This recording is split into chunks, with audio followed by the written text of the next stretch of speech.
संत अंथनी की देवाराधना करने के बाद ही मछुआरे समुद्र में प्रवेश करने का साहस करते थे। Hello friends, welcome back to my channel. तो इससे पहले वाले पार्ट में मैंने आपको घुमाया था पोर्टुगीज़ मैंसन्स, जहाँ पे पोर्टुगीज़ लॉयर्स हाउस है। पूरा वहाँ पे मैंने आपको एक्सप्लोर कराया था फर्स्ट पार्ट पे। अब हम आए हैं उसके जस्ट अपोजिट में बिग फूट पे, जहाँ से हमने टिकट बाय करे थे। तो यहाँ से आपको टिकट बाय करने हैं, दोनों ही टिकट आपको आमने सामने के लिए म्यूजियम के लिए मिल जाते हैं। तो यहाँ पे इंटरनेशनल गोवा में अब हम एंट्री कर रहे हैं। कुछ इस तरीके से देखिए, बाहर से काफ़ी ब्यूटीफुल प्लेसेस बनाई गई हैं। यहाँ पे काफ़ी सारे स्टैचू भी लगे हुए हैं, यहाँ पे आप फ़ोटो क्लिक करा सकते हैं। और यहाँ पे हम आ गए हैं गार्ड को टिकट देने, जहाँ से हमने टिकट बाय करे थे। तो अब हम यहाँ से एंट्री करेंगे बिग फूट के लिए।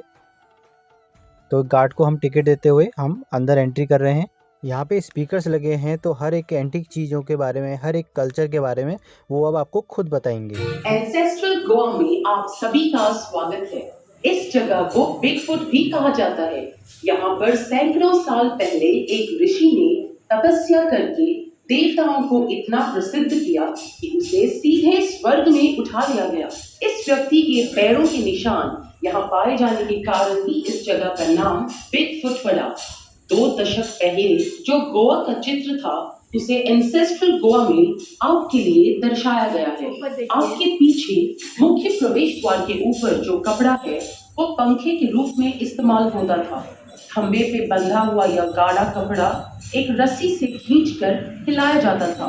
हवा में हलचल होने से शीतल वातावरण बनता था। सामने आपको एक पालकी दिखाई देगी, जो जमींदारों के परिवहन का साधन था। मालिक और मालकिन पालकी में बैठते और 4 समर्थ शरीर वाले कुम्हार पालकी को अपने कंधों या सिर पर उठाकर चलते थे। आपके आगे जो तस्वीर है, वो संत मीराबाई की मूर्ति की है, जिसे केवल एक ही लैटराइट के पत्थर से तराशा गया है।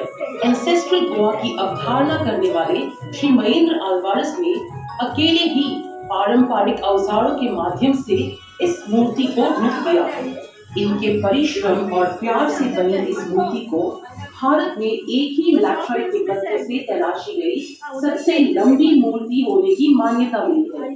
अब कृपया बाहर चलकर सदियों पहले के गोवा का दृश्य अपनी आंखों से देखें। इस खास तैयार किए गए गांव से जैसे आप आगे बढ़ेंगे, आपको साउंड सिस्टम के माध्यम से जानकारी दी जाएगी। ध्यान से सुने और आपसे अनुरोध की गई जगह की ओर आगे बढ़ें। धन्यवाद।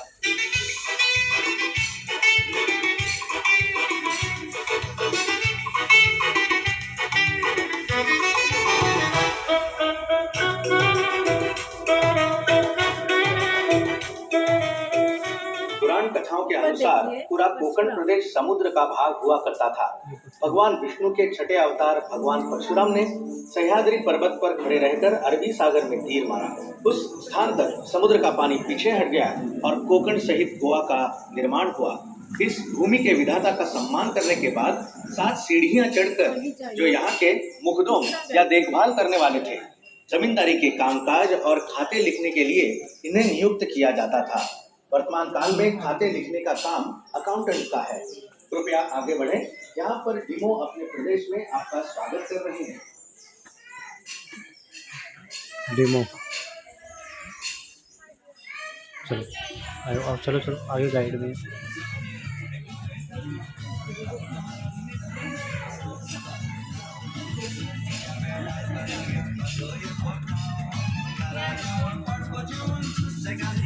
नमस्ते, मैं काम्या हूँ, यहाँ का मछुआरा।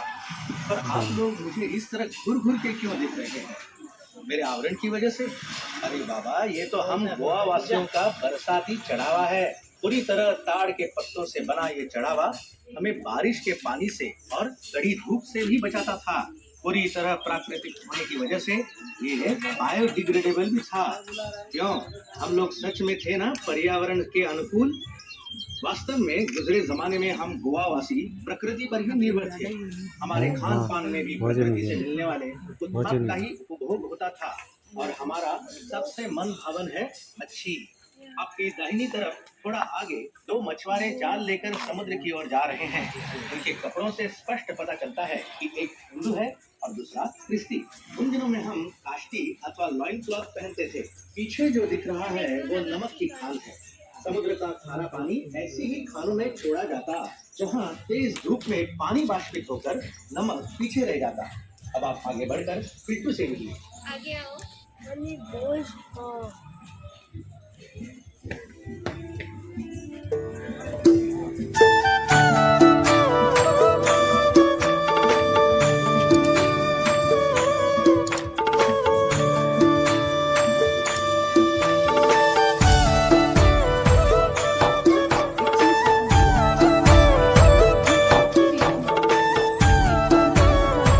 थोड़ा आगे एक प्रगति मछुआरों की झोपड़ी है जो समुद्र के तट पर होती थी।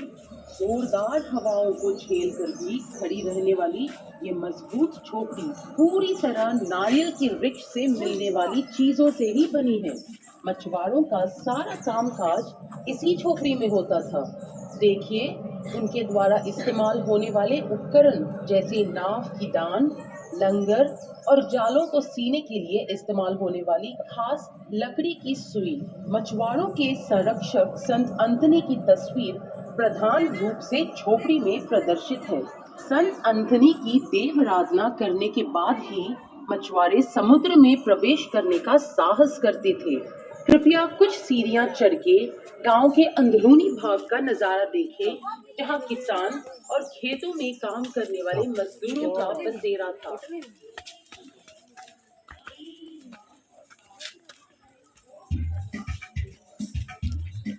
ऊपर का लेप लगा हुआ है। परंपरानुसार जो कपड़े वो पहनते वो बालकनी में लटकाए हुए हैं। महिलाओं का कापड़ और पुरुषों की काष्टी। एक ही आकृति में पाया जाने वाला ये कापड़ 3 रंगों में पाया जाता है। जुआओं की पत्नी कतरीन लाल रंग का कापड़ पहनकर बालकाओं में बैठी चावल चुन रही है। गोवा में किसान संतुष्ट रहता था। उसके होठों पे गीत और दिल में उमंग भरी रहती, जिसे वो गानों से अभिव्यक्त करता था। उसके गानों को संगत देता घुमौट, एक प्रकार का तबला जिसे मिट्टी के मटके के एक भाग को चमड़ी से ढककर बनाया जाता था। घुमट का इस्तेमाल हर धर्म और जाति के उत्सवों में होता है। ऊपर आपके भाई बड़े टेबल मार्टिन है, जो नारियल के पेड़ पर चढ़कर उसका अर्थ निकालता है।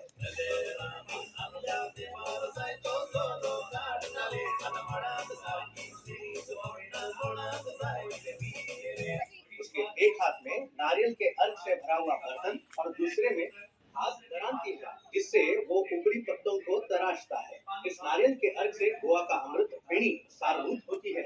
आपके पीछे गौशाला है, जो हर घर में पाई जाती थी। जमीन खोदने के सारे उपकरण जैसे हल, मिट्टी बराबर करने का लेवलर आदि यहाँ प्रदर्शित है।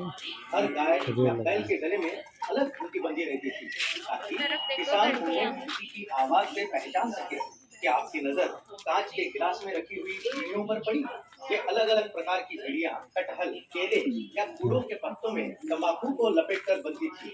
यहाँ गौर करने वाली बात यह है कि हर गौशाला के ऊपर कछुए का कवच रखा जाता था। मान्यता ये थी कि इस कवच का पशुओं पर शांत प्रभाव पड़ता था। ये मटका जो आप देख रहे हैं, ये मामूली नहीं है। इसे कोंकणी में ओड़गा कहते हैं।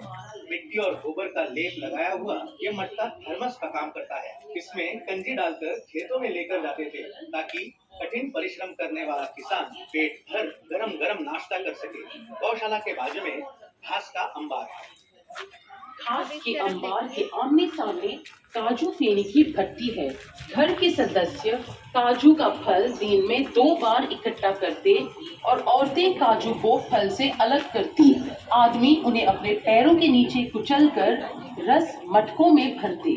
किण्वित रस को एक बड़े मटके में डालकर उबाला जाता है और उससे उठने वाली वाष्प को छोटे मटके में संयमित किया जाता है। इस मटके को पानी डालकर ठंडा किया जाता है, तब जाके पहला सारभूत खुराक बनता है, जो एक हल्की शराब है। इसे खासकर गर्मी के महीनों में पिया जाता है।